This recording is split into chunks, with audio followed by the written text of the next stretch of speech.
안녕하십니까 우리 전국의 유튜브 구독자 여러분, 아프리카TV 시청자 여러분, 일요 미스테리 극장 56번째 시간 오늘 여러분과 함께 시작하게 됐습니다. 오늘 여러분들과 함께 하게 될 이야기는 MBC 프로그램 서프라이즈에서도 방송이 됐었던 그 피마 캠프에 대한 이야기를 같이 한번 출발을 해보려고 합니다. 오늘 이 이야기에 앞서서 한 가지 좀 먼저 부탁을 드리면서 좀 출발을 하도록 하겠습니다. 저는 오늘 이 이야기가 사람들이 나오고 있는 보편적으로 알고 있는 이야기, 그리고 그걸 음모론이라고 생각하시는 분들의 이야기, 그 모든 이야기들을 다 하려고 합니다. 어떤 사람의 이야기가 잘못됐다라는 비판적 관점을 얘기하고 싶은 게 아니고, 특히나 이렇게 무언가 UFO처럼 뭔가 정확하게 그리고 정부에서 관리하는 이야기 같은 경우엔 무엇이 맞다고 얘기하기 힘들기 때문에 이 부분에 대한 거는 좀 싸움 없이 각자가 믿으시는 대로의 이야기에서 상대방은 이렇게 생각하기도 하는구나 라는 내용 정도로 함께 합쳐주셨으면 좋겠습니다. 한번 오늘 이야기를 여러분과 시작해 보도록 하겠습니다. 여러분 혹시 미국 전역에 걸쳐져 있는 피마 캠프라고 혹시 알고 계십니까?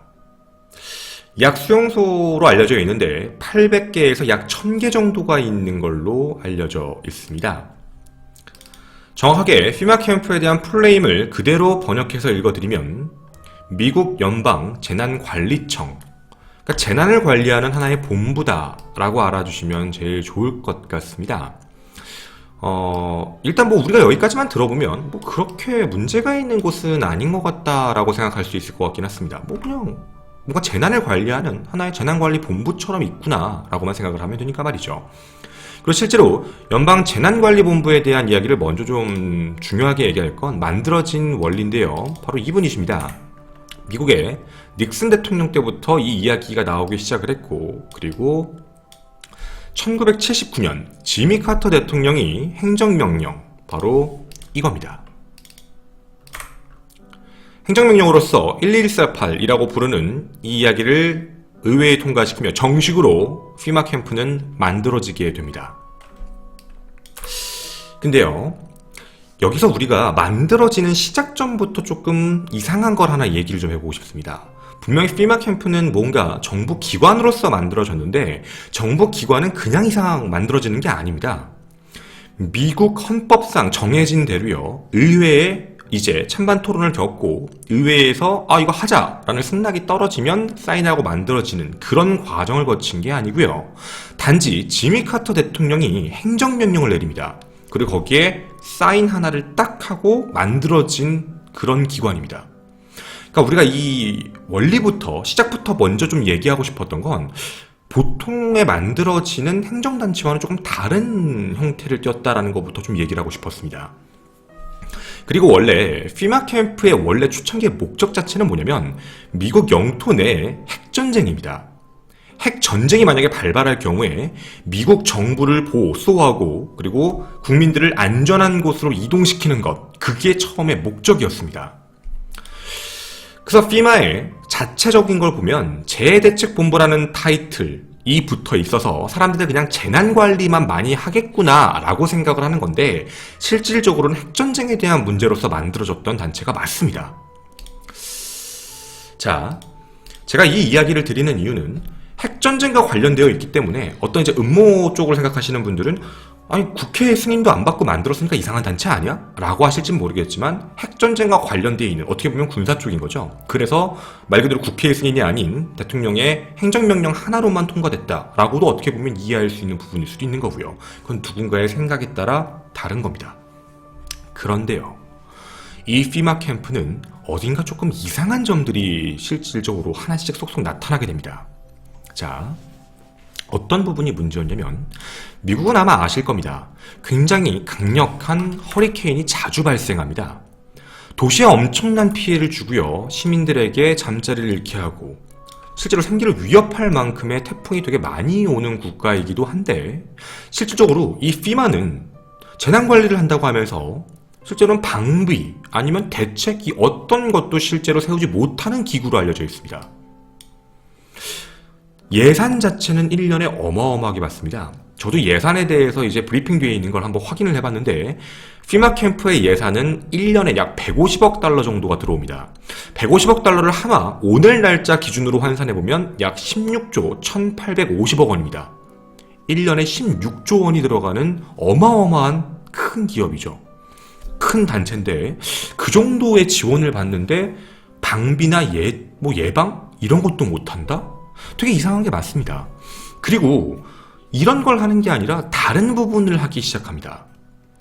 사람들을 관리하고 사람들의 재난을 도와주는 게 아니라 피마 캠프가 뭔가 좀 다른 걸 한다더라 라고 하면서 시민단체 그리고 정부에서도 약간 정권에 반발하시는 분들께서는 이 부분에 공격을 하기 시작하는데 대부분 16조 원의 돈을 받아서 1년 동안 만드는 게 비밀 벙커 그리고 되게 용도를 알 수 없는 이상한 건물들 그리고 도대체 이거 왜 만들지 싶은 이상한 물건들 그리고 그 안에 어마어마한 병력 안에는 분명히 텅 비어있는 것 같은데 그 수용소를 만들었지만 말이죠 아무것도 없는 것 같은데 그 겉에다 쇠창살을 다 세워놓고 군인이 24시간 경계를 하게 만들고 이게 도대체 제 상황하고 무슨 상관인데 하지? 그리고 더더군다나 그래 좋아요 수용소를 만들었다 가정을 하면 실제로 재난이 땅 터졌을 때 각 지역에 있는 800개에서 1000개가 넘는 그 모든 수용소로 사람들을 옮겨서 실질적으로 관리를 해준다면은 뭐 그럴 수 있다라고 생각할 수 있을지 모르겠지만 실제 제 상황에선 그런 역할을 한 번도 수행한 적이 없기 때문에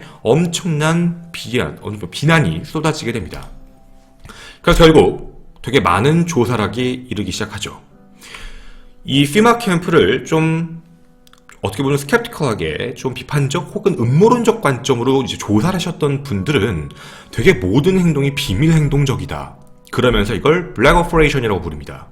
그러니까 뭔가 활동을 어둡게 하는 암묵적 조직 형태, 즉 되게 위험한 조직 같다 라고 얘기하면서 음모론들이 하나하나 탄생되기 시작을 합니다. 이렇게 이 내부를 확인했던 사람들의 이야기가 하나씩 나타나죠. 자, 일단 여기까지의 내용을 좀 정리해보면 피마 캠프가 원래 처음에 만들었던 목적은 핵전쟁 같은 이제 일이 터지게 되면 사람들을 실제로 이동시켜서 하는 재난관리본부다 라고 했지만 실제 일반적 재난에 대한 부분은 정부는 다 그거에 대해서 관리하지 않았다 라는 부분이 문제였던 거죠. 자, 이상한 점 첫 번째를 한번 말씀을 드리도록 하겠습니다. 여러분에게 이 피마 캠프의 실제 사진을 한번 보여드릴 건데요. 첫 번째 이 사진입니다. 뭐 우리가 그냥 눈으로 보기에도요, 뭐 일종의 대피소, 대피소 같은 느낌이 좀 들긴 들어요. 근데 사진이 조금 화질이 깨져서 그렇지만 겉으로는 이제 철창 같은 쇠창살 같은 게 걸려 있습니다. 근데 겉으로 봤을 땐 그럴 수 있죠. 봤을 때도 그런 시설로 만든 거 느낌도 나니까 어떻게 보면은 그럴 수도 있겠다라고 얘기를 하지만 실질적으로 이 장소에 직접 간 사람들은 그렇게 얘기하지 않습니다. 바로 이런 문제입니다. 피마 캠프의 겉의 모습을 보게 되면 쇠창살로서 그리고 고압 전류가 흐르게 됩니다. 마치 군사시설처럼 일반적인 사람들이 들어가면 안 되니까 라고 이해는 하겠습니다. 근데 여기서 문제가 하나 있었죠. 여러분, 여기가 수용소고 일반적인 사람들이 안에 못 들어가고 재난관리 때만 사람들이 들어가야 된다라면 조건을 하나 깔아야 됩니다. 바로 외벽에 대한 문제인데 외벽에 대한 갈고리가 있습니다. 이제 사람들이 뛰어넘지 못하게 하는 갈고리인데 여기가 안쪽, 여기가 바깥쪽이라고 한다면 이게 만약 대피시설이고 일반적인 평상시엔 사람들이 못 들어오게 하려면 갈고리를 이렇게 만들어야 됩니다. 바깥에 있는 사람들이 안쪽으로 침범할 수 없게 갈고리를 이렇게 만드는 게 지극히 정상적인 형태죠. 하지만 피마 캠프의 모든 갈고리는 반대로 되어 있습니다. 즉 무슨 소리냐면 밖에서 안으로 뛰어들어오는 건 그렇다 치는데 안에 있는 사람은 바깥으로 나갈 수 있는 형태가 아닙니다. 이 갈고리 형태가 사실 되게 중요한 게 맞거든요. 이게 이렇게 됐을 때는 우리가 얘기하는 어쩌면 피난소라고 할 수 있겠죠. 하지만 이렇게 되는 순간 이건 피난소가 아닌 어쩌면 죄가 있는 사람들을 가두는 수용소의 느낌이 강해질 수밖에 없습니다. 이게 되게 느낌이 이상한 겁니다. 실제로 피마 캠프를 봤던 모든 사람들이 똑같이 하는 얘기 중에 하나. 아니, 피난소라며? 근데 왜 느낌이 수용소, 즉 뭔가 감옥 같지? 라는 이야기를 하게 된 겁니다. 이 부분에 대해서 이제 내부에서입니다.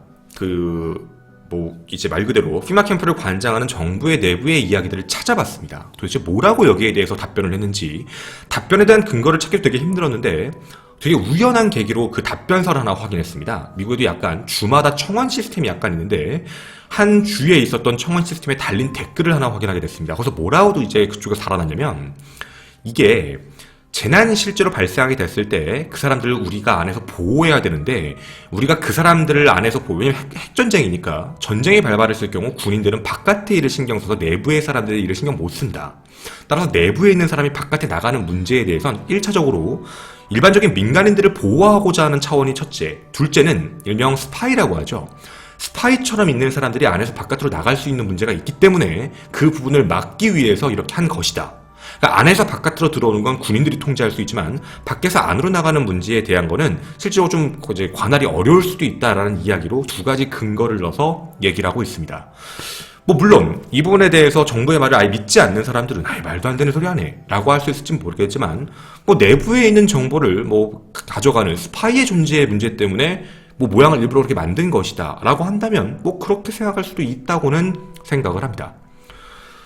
물론 거기에도 댓글이 여러 가지가 달려있죠. 정말 일반적인 수용소라면, 일반적인 이제 대피소라면 굳이 저런 쇠창살을 만들 필요도 없지 않느냐라는 얘기도 나와있지만, 그거에 대한 답변도 군시설이기 때문에 라는 답변으로서만 간략하게 나와 있습니다. 물론 이상하게 생각할 수도 있죠. 자, 그리고 이상한 점이 두 번째가 하나 더 있습니다. 이 피마 캠프에 대한 이상한 얘기인데요.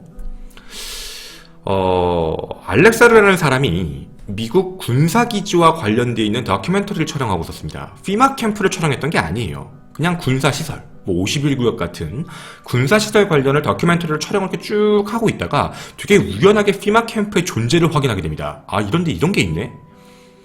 그래서 알아봤더니 미국 국토보안부에서 만들었고 원래 옛날부터 있었던 건데, 이게 조금 강화되기 시작한 시점이, 이것도 중요합니다. 9.11 테러 사건 이후입니다. 9.11 테러 사건 이후 대테러와 관련되어 있는 핵전쟁 및 이런 것들로 해서 재해관리 업무를 총괄하는 것으로서 얘기가 커지게 됩니다. 그럼 우리가 여기서 한 가지 확인할 수 있는 건 애초에 만들었던 건 핵전쟁 대비, 근데 9.11 테러를 중심으로 해서 이게 하나의 기관이 확장된 거죠. 일반적인 테러 사건이 발생해도 여기서 재난관리를 따로 한다라는 부분이 강해진 겁니다. 그런데요, 9.11 테러 사건 이후에 이상한 일들이 발생하게 되는데 이런 게 만들어지게 됩니다. 이겁니다. 아마 처음 보시는 분들은 뭐 함인가 썰매인가 뭐 이렇게 생각하실 수도 있는 이상한 플라스틱 관인 통인데, 이건 관입니다. 즉 사람을 안에 넣어서 화장시킬 수 있는 관이다 라고 사람들이 얘기를 하고 있고요. 실제로 미 정부도 그 부분에 대해서 인정을 했습니다. 여기에는 돌아가신 분의 시신을 넣는 장소가 맞다. 그리고 그걸 화장하거나 그렇게 하는 곳이 맞다. 그리고 실제 이 관은 크기가 굉장히 큽니다. 이제 깊이가 굉장히 깊어서 이 하나의 공간 안에 약 3구 정도, 최대 3구 정도의 시신까지 넣을 수 있다라고 얘기하게 되고요. 지금 사진을 보시면 아시겠지만 뒤에도 보이시죠? 양이 어마어마합니다. 양이 정말 어마어마하게 많죠. 진짜 되게 많은 양을 준비해서 비축하고 가지고 있습니다. 아니, 미 정부가 왜 도대체 관을 가지고 있는 거지? 라는 이야기에 대해서 뭐라고 답변을 하게 되냐면, 9.11 테러 당시에 갑작스럽게 아주 많은 분들이 돌아가셨습니다. 그 부분에 대해서 이제 처리를 해야 될 부분이 존재하게 되는데, 이제 말 그대로 온전한 시신의 형태로 나온다거나 이러면 큰 문제가 없지만, 이게 이제 폭발 사고라던가 아니면 함몰 사고라던가 시신의 형태를 확인할 수 없는 시신들이 나올 경우에 그 부분을 한 번에 처리할 수 있는 공간이 없어서 피마 캠프에서 이 부분을 이제 미리 준비해서 가지고 왔다. 약 현재 갖고 있는 건 약 1000여 곳 정도에 있는데 미국 시민의 약 절반 정도까지 넣을 수 있을 만큼의 규모라고 얘기를 하고 있습니다. 분명히 미 정부는 천재지변 재난 당시에 대량의 시신이 발생할 경우 처리를 해야 될 문제 때문에 만들어서 준비한 것이다 라고만 얘기를 하고 있죠. 자, 실제로 이걸 피마가 주문을 했고요. 시체 보관용 처리 박스로서 만들었고요. 그리고 더 하나 논란이 됐던 문제는 이 내부에 단두대 같은 시설도 있다는 겁니다. 근데 저도 그 단두대 같다라고 얘기하면서 누군가 사진을 이제 올려놓은 걸 저도 보기는 봤는데 좀 애매모호합니다. 단두대처럼 보이기도 하고 일반 그냥 나무 어떤 조형물처럼 보이기도 하고요. 굳이 그 안에 왜 단두대가 있어야 되는지는 모르겠지만 음모를 좋아하시는 분들께서는 이렇게 얘기합니다. 이 안은 실제로 대피소가 아니라 진짜 수용소가 맞고 무언가 미 정부의 말에 듣지 않는 사람들이 들어가서 문제가 생기면 실제 사용을 시키고 여기에 있는 관에 넣어서 처리를 하는 것이다 라고 이야기를 하기 시작합니다. 그거에 대한 근거가 어느 부분이냐면 이 피마 시설을 맡았던 시공사 측에서 얘기를 했던 부분이었습니다. 단두대 같은 게 있었어요. 저도 그 부분에 실제로 언론 인터뷰가 있었는지 찾아보려고 노력했는데 언론 인터뷰가 짤막하게 찌라시처럼 나와 있는 건 있습니다. 그러니까 우리나라에도 약간 일반적인 데가 아니라 좀 유명하지 않고 어쩌면 찌라시를 많이 나오게 하는 그런 잡지 같은, 외국에도 그런 게 되게 많은데 그런 공간에서 나온 얘기였고요. 미 정부는 그건 사실이 아니다라는 부분도 강력하게 부인을 하고 있습니다.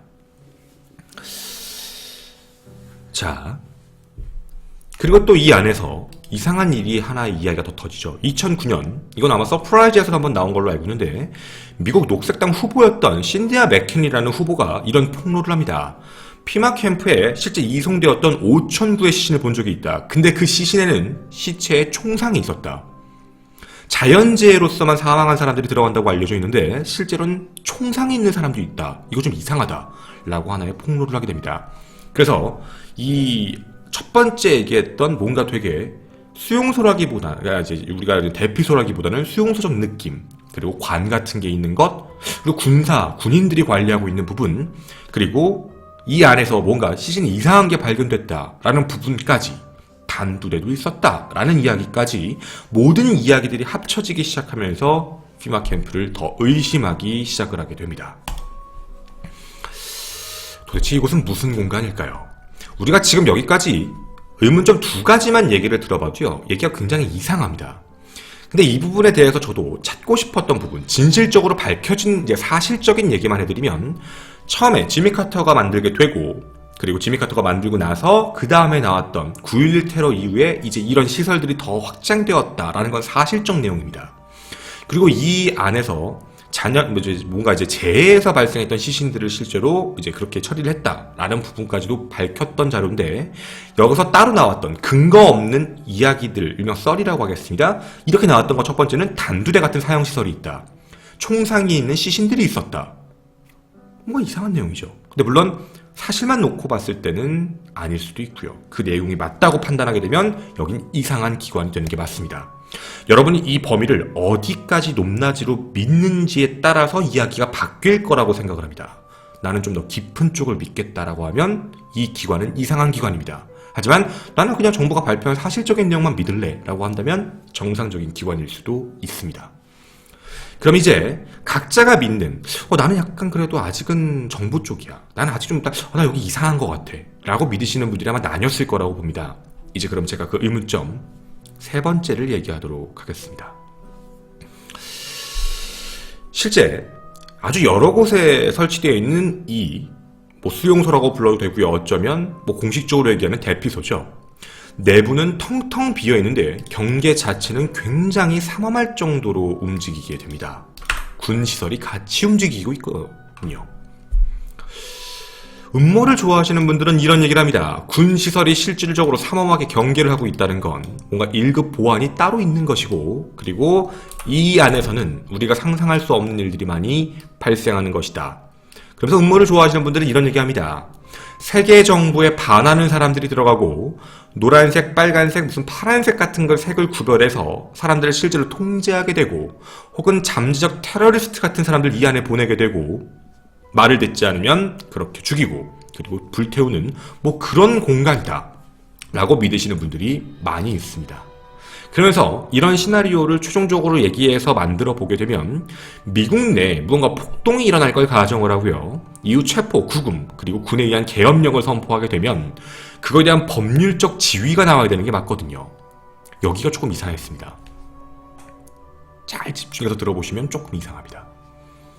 이게 만약에 정말 음모론을 주장하시는 분들의 말이 맞다면 이게 그냥 움직일 수는 없습니다. 미국 내 무슨 반주의자들을 체포하려면 그거에 대한 어떤 일이, 군인을 움직이려면 군인들을 설득할 만한 그런 무언가, 명령이라던가 법령이 있어야 되거든요. 근데요, 법령이 있습니다. 1984년 미국과 멕시코가 함께했던 국경의 난민 통제 프로그램에 근거해서 새로운 훈련이 하나 있었습니다. 그 훈련의 이름은 바로 REX-84입니다. 실제 있는 훈련입니다. 이 훈련에 대한 이야기는 뭐냐면 국가 비상사태가 발생되면 그거에 대비한 훈련이 있는데 이런 사건이 터지게 되면 미국 내에 있는 중미 불법 체류자들을 군대를 동원해서 체포를 한다. 1984년 미국 리거 대통령이 이 부분에 사인을 했습니다. 그리고요, 10개의 강제 수용소로 강제적으로 체포를 할 수 있는 권한, 더불어 미국 안에 있는 약 2100만 정도의 흑인들이 폭동할 경우도 강제 수용소로 보낼 수 있는 이게 법안입니다. 즉 다시 말씀드리겠습니다. 국가가 군에 의한 계엄령을 선포했을 땐 계엄령입니다. 일반적인 건 아닙니다. 계엄령이 선포되면 헌법에 대한 부분이 많은 게 깨지게 되고 거기서 REX-84는 발동됩니다. 미국 안에서 미국의 존엄, 미국의 헌법, 그리고 미국의 국가체계를 위협할 수 있는 불법 체류자, 그러니까 나중에 문제 생길 수 있는 부분이니까 그 사람들의 일괄적 체포를 해서 강제적으로 수용소에 가두고 흑인들이 폭동할 가능성도 있기 때문에 흑인들을 가두는 것에 대한 법안입니다. 즉 다시 말씀드리면 이 법안을 피마 캠프하고 연관지어 생각을 해보면 피마 캠프에 있는 수용시설에 군사 비상사태가 터졌을 경우에 그 많은 사람들을 어디에 수용할 수 있을까? 800에서 1000개가 넘는 그 많은 수용소 각 주마다 다 있으니까 말입니다. 그 두 개가 연관되는 게 아닌가? 라고 음모를 믿으시는 분들은 생각을 하고 있습니다. 그리고 이 부분에 대해서는요, 폐지가 되지 않았습니다. 이 부분은 오바마 정부에서도 그대로 통과됩니다. 미 정부나 미국에 위험이 될 만한 사람들은 미국의 헌법을 무시한 채 언제든 무슨 이유든 잡을 수 있고 재판 같은 걸 허용하지 않는다. 즉 계엄령 아래에서 헌법은 무효이며 정부의 모든 권한은 피마에게 주어지게 되고 연방정부의 주나 도시정부 또한 군부가 모두 장악하게 된다 라는 부분입니다. 그 밀명하에 1년에 16조 원이라는 예산을 투여해서 전국에 약 1000개 가까이가 되는 피마 수용소를 건설을 시작했던 것입니다. 이거는 사실입니다. 자, 우리가 여기에 있는 내용까지 다 맞춰서 같이 좀 생각을 해보겠습니다. 아주 예전의 대통령부터 지금까지 계속해서 가지고 왔던 하나의 정책인데요. 근데 우리가 그냥 쉽게 넘어가지 않고 어떻게 이런 일이 있을 수 있지? 사실 한국의 경우도 마찬가지입니다. 계엄령이 선포가 되면 헌법적인 부분보다 이제 어쨌든 군사가 움직이는 게 맞으니까 미국도 미국에 대한 자국에 대한 위험성이 발생돼서 계엄령을 선포할 경우 그거에 대한 대비책으로서 만들어진 일종의 하나의 어떻게 보면 하나의 오퍼레이션 같은 작동 권한이겠죠. 자, 근데 이게 피마 캠프 쪽에서 지위를 가질 수 있고 피마 캠프 쪽에 사람을 넣을 수 있다. 그러면요, 말이 앞뒤가 안 맞는 게 하나 생긴 겁니다. 당연히 쇠창살을 안쪽으로 했던 게 맞았네요. 이게 정말 목적이었다면 실제로 미국 정부에서 미국 연방정부에서 따로 그 주위에서 언급한 것과는 달리 안쪽으로 한 이유가 어느 정도는 이러면 납득은 갑니다. 실제 미국 내 계엄령이 선포되고 미국의 반정부적인 사람들을 그 수용소 안에 가두는 거 문제라면 그 사람들 탈출하면 안 되니까 수용소의 개념으로 만드는 게 맞겠죠. 자, 그러면 이 공간은 수용소로서 이름이 바뀌게 됩니다. 불법 이민자 혹은 미국에 반하거나 미국의 국가의 이익에 해를 입힐 수 있는 사람 혹은 테러 집단을 수감하는 장소로서 쓰이는 건물이 되게 됩니다. 여러분, 이 건물에 대한 건 조금 이상한 걸 하나 더 생각해 볼 게 있거든요. 자, 우리가 여기까지 그럼 얘기하면 계엄령 상태에서 미국은 자신들의 국가를 스스로 통제할 수 있는 권한들을 다 일괄적으로 만들어놨다 정도까지만 봐주시면 좋겠습니다. 그런데요, 여기에 정말 이상한 일이 하나 있습니다. 제가 말로 하지 않겠습니다. 사진으로만 보여드리겠습니다. 실제로 엄청나게 건설을 할 때 이 건설 회사를 같이 계약을 했던 회사가 KRB라는 회사도 있고요. KBR이라는 회사도 하나 있는데 그 물건들이 옮겨질 때 그 트럭이 하나 있었습니다. 그 트럭의 사진을 보여드리겠습니다. 말로 하진 않겠습니다. 어디서 많이 본 로고이실 겁니다. 언급하진 않겠습니다. 그리고 오른쪽에 적혀있는 숫자는 32입니다. 32라는 숫자는 이 집단의 마스터 사제 계급으로서 아주 높은 계급입니다. 많은 사람들이 이것과 연결되어 있는 것이 아닌가 라고 다시 한번 의심을 하고 있습니다. 제가 얘기한 의문점 세 번째였습니다. 자, 여기까지 얘기하면 어느 정도 생각이 드시나요?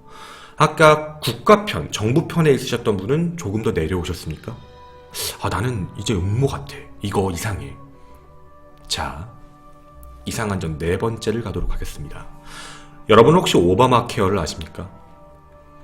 오바마 케어라고 그 건강보험 개혁안이었습니다. 이분의 존폐 문제로 실제로 씨름을 벌이다가 2014년도 회계연도 예산안 처리 시한을 넘기는 사건이 발생합니다. 그래서 미국 연방정부가 끝내 그때 당시에 셧다운, 즉 부분 업무 정지 상황을 돌입한 적이 있었습니다. 굉장히 큰 사건, 즉 정부 내에 있는 건데 정부 내 기관이 셧다운제로서 어떤 것도 하지 않았던 거죠. 근데 이때 당시에 피마는 재정 지원 정책에 따라 비상재정 지원을 받으면서 정상적인 활동을 했습니다. 이렇게 살펴보면 여기가 그러면 정부 기관 중에 어떤 정부 기관인 거지? 오바마 정부 내에 있는 셧다운제에서도 실제로 셧다운이 안 되는 재정단체입니다. 쉽게 말씀드리면 국가 정부 체계가 정지가 되더라도 그걸 움직일 수 있는 법안이 있는 되게 독특한 단체죠. 물론 이거를 이렇게 생각할 수도 있습니다.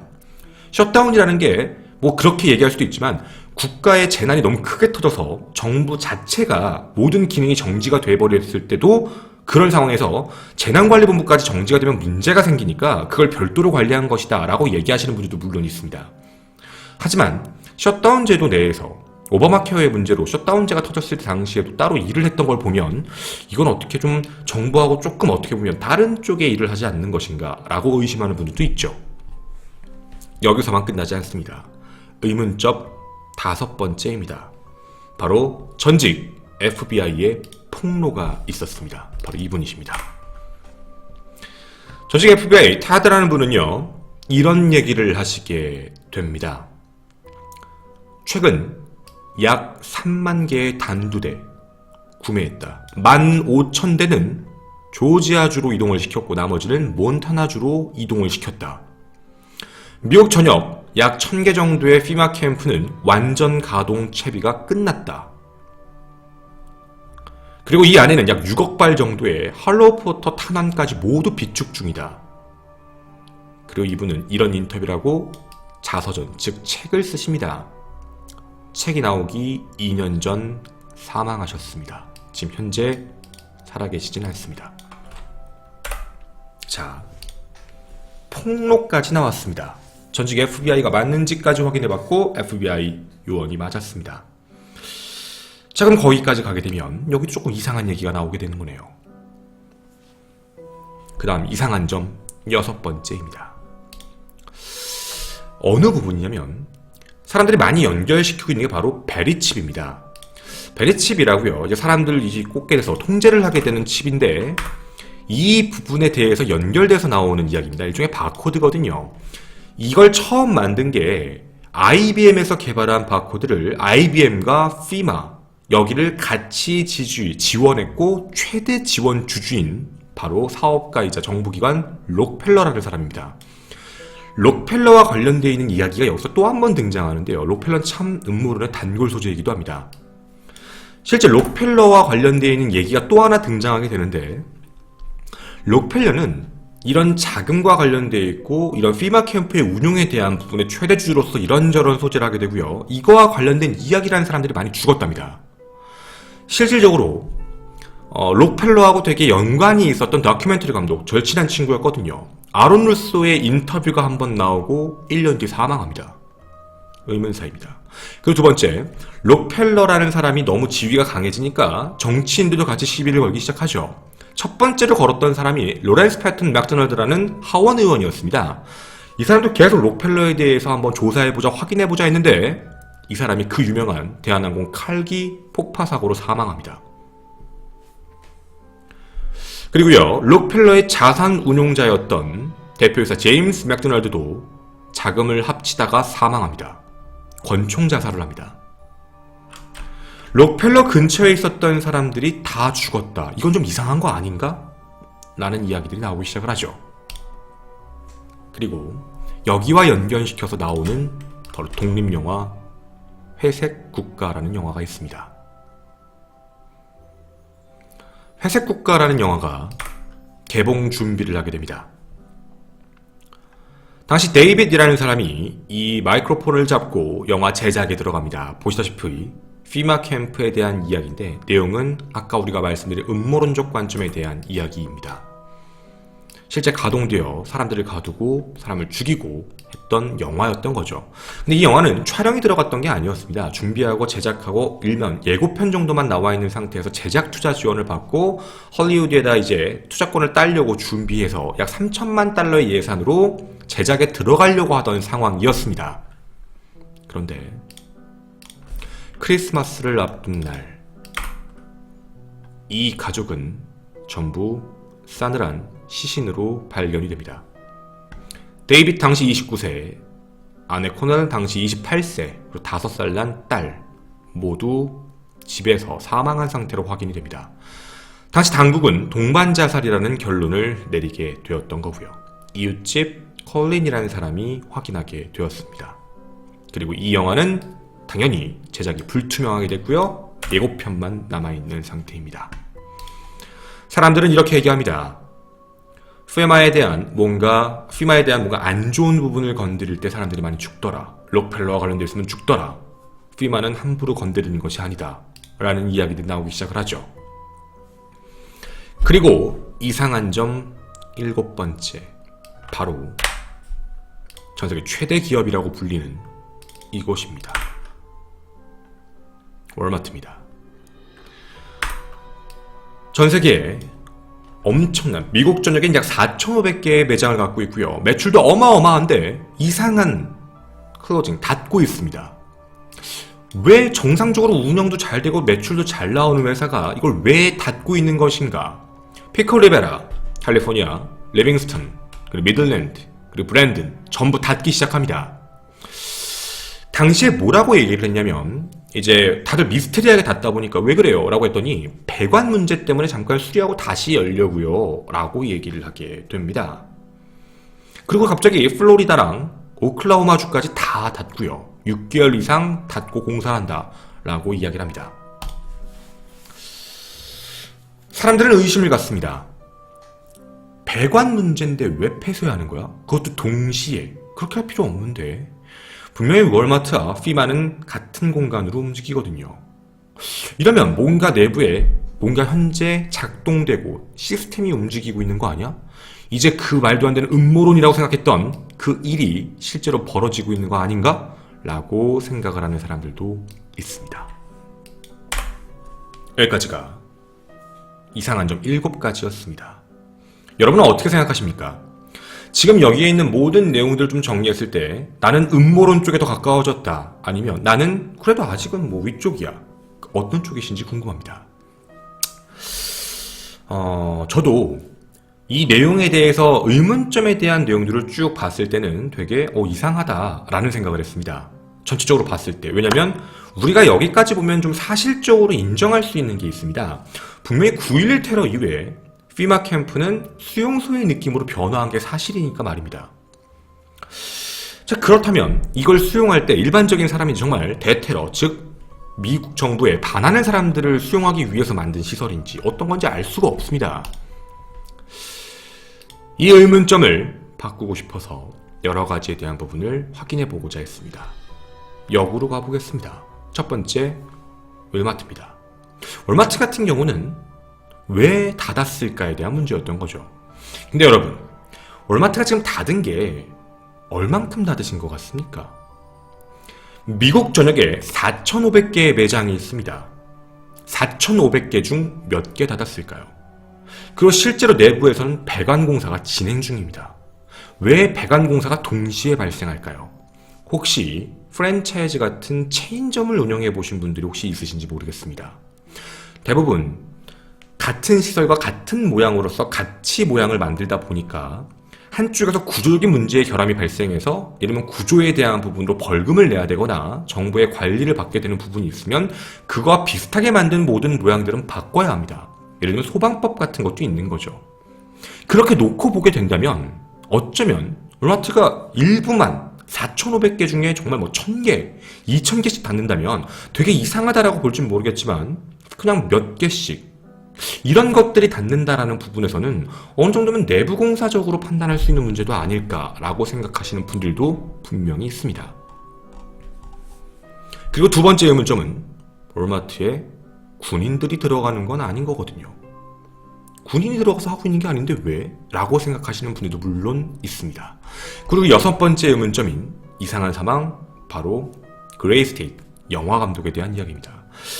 사람들이 이 얘기를 조금 회의적으로 봤을 땐 인과관계에 대한 이야기까지 합니다.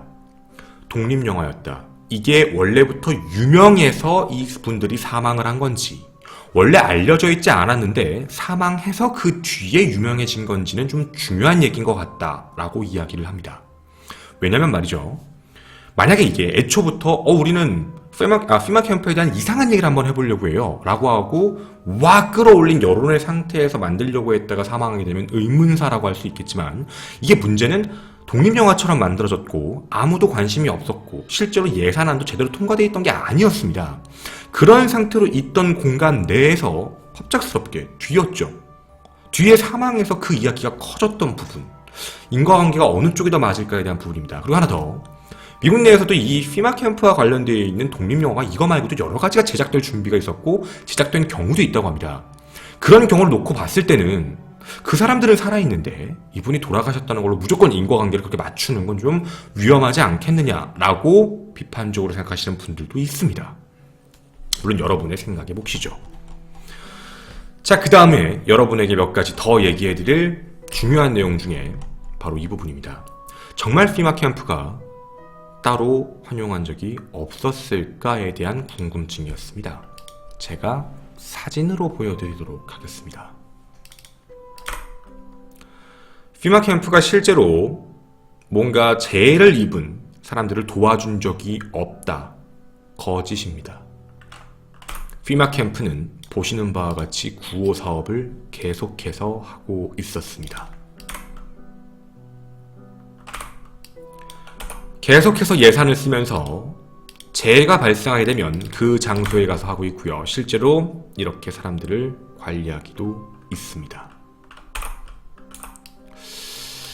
자, 물론 여기까지도 외부에서는 밝혀졌습니다. 이제 최근에 나온 얘기거든요. 그러니까 사람들은 16조 원을 여기에 다 쓰는 게 아니잖아. 여기에 들어간 게 뭐 얼마나 된다고. 나머지 돈을 쓰는 건 좀 이상해. 라고 얘기도 하고 있습니다. 여러분은 어떻게 생각하십니까? 이 기관에 대해서 말입니다. 물론 중립적으로 어느 정도는 국가 편, 어느 정도는 음모적인 편 취할 수 있다고도 봅니다. 여러분의 생각은 자유로우니까 말이죠. 저도 여러 가지 생각을 했고 저도 어느 정도의 생각은 갖고 있습니다. 여러분의 그 생각이 아마 정답일지도 모르죠. 여러분은 피마 캠프를 무엇이라고 생각하십니까? 일요일 스테리 극장 56번째 이야기 김원이었습니다. 감사합니다.